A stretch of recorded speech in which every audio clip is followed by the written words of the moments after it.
समझ रखने वाले एक सफल किसान हैं। मुझे आप पर विश्वास है।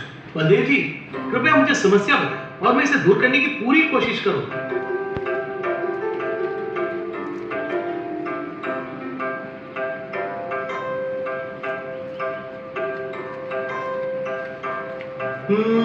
आपने मुझे जो बताया है उससे मुझे यह पता चलता है कि आप दो महत्वपूर्ण समस्याओं का सामना कर रहे हैं। एक, हर गुजरते साल के साथ सबसे बेहतर कोशिश के बावजूद आपकी फसल की पैदावार कम होती गई है। दो, एकीकृत कीट प्रबंधन अपनाने के बाद भी आपकी उपज में कीटनाशक अवशेष है।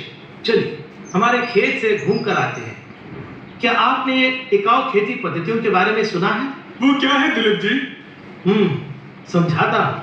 भविष्य की पीढ़ियों को अपनी जरूरतों को पूरा करने की क्षमता से समझौता किए बिना समाज की वर्तमान खाद्य जरूरतों को पूरा करने को ही टिकाऊ खेती कहते हैं। ये केवल तात्कालिक लाभ पर ध्यान देने के बजाय दीर्घकालिक दृष्टि से हमारी भूमि और फसलों की देखभाल करने का एक समझदार तरीका है। क्या ये एकीकृत कीट प्रबंधन जैसा है?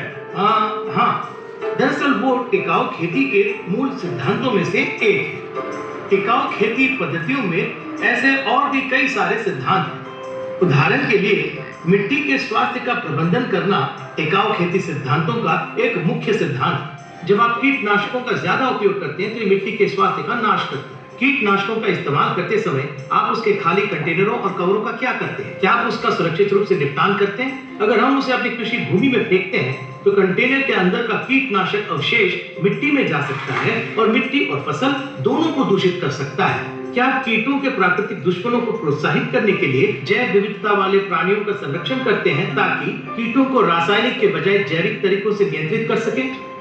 आपकी कुछ फसलों में कीटनाशक अवशेषों के निशान होने का यह भी एक कारण हो सकता है। क्या आप जानते हैं कि कीटनाशकों को लगाने का सही समय अल सुबह होता है? ऐसा क्यों?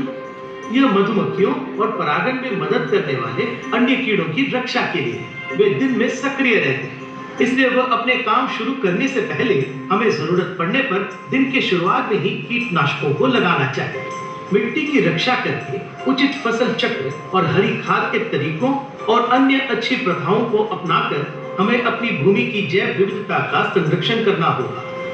हमारी फसल की पैदावार में सुधार लाने के लिए हमें सभी कृषि आधारित गतिविधियों का रिकॉर्ड रखना चाहिए। यह पर्यावरण के लिए अच्छा होना चाहिए और इससे हमें बेहतर आय भी मिलना चाहिए। हम बेहतर सिंचाई विधियों के माध्यम से पानी जैसे प्राकृतिक संसाधनों का संरक्षण करते हैं। हमारी ऊर्जा जरूरतों के लिए हम सौर पैनल लगाकर सौर ऊर्जा का उपयोग करके अपने सिंचाई पंपों को चलाते हैं। हमारे पास अपशिष्ट जल के निपटान के लिए उचित जल निकासी व्यवस्था है और हम उचित अपशिष्ट प्रबंधन प्रथाओं का पालन करते हैं। ये सभी कदम उत्पाद की गुणवत्ता सुनिश्चित करने में मदद करते हैं, जिसके परिणाम स्वरूप बेहतर लाभ मिलता है और आय में बढ़ोतरी होती है। इसके बारे में और अधिक कैसे जानें दिलीप जी?